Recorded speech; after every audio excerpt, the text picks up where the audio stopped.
નમસ્કાર દોસ્તો, શ્રીજી ક્લાસીસમાં તમારું સ્વાગત છે. આજે આપણે જોશું ધ કેમલનો એશે.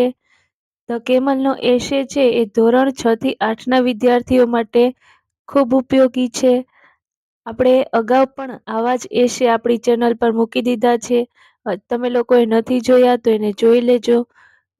અમારી ચેનલ પર તમે નવા હોય તો મારી ચેનલને સબસ્ક્રાઈબ કરજો. અમારો વિડીયો ગમે તો એને લાઈક કરજો અને તમારા મિત્રો સાથે શેર કરજો. The camel lives in a desert.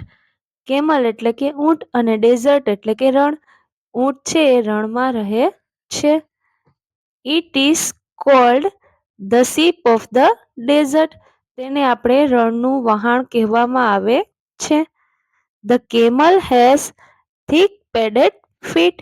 Fit એટલે કે એના પગ અને પેડેડ એટલે ગાડીવાળા. શું કીધું? ઊંટના પગ છે એ જાડા ગાદીવાળા હોય છે. So the hot sun does not burn them. એકદમ ગરમ તડકો હોય છે એ એને બાળી શકતો નથી.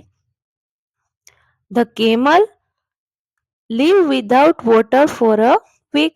ઊંટ છે એ એક અઠવાડિયા સુધી પાણી વગર રહી શકે છે. It can drink 200 bottle of water at a time.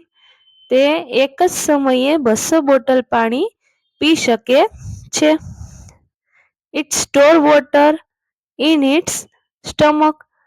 તે તેના પેટમાં પાણીનો સંગ્રહ કરે છે. The camel store food in hump. અને તે હમ્પ એટલે કે એનું જે ઢેકો હોય છે એમાં તે ખોરાકનો સંગ્રહ કરે છે. It can live without food for 2 weeks. એ જમ્યા વગર એટલે ખોરાક લીધા વગર એ 2 અઠવાડિયા સુધી જીવી શકે છે. The camel eats leaves and thorny bushes in the desert. ઊંટ છે એ રણમાં પાંદડા અને કાંટાળી ડાળીઓ ખાય છે. The thorns do not prick its thick tongue. જે કાંટા છે તેની જાડી જીભને ખૂંચતા નથી.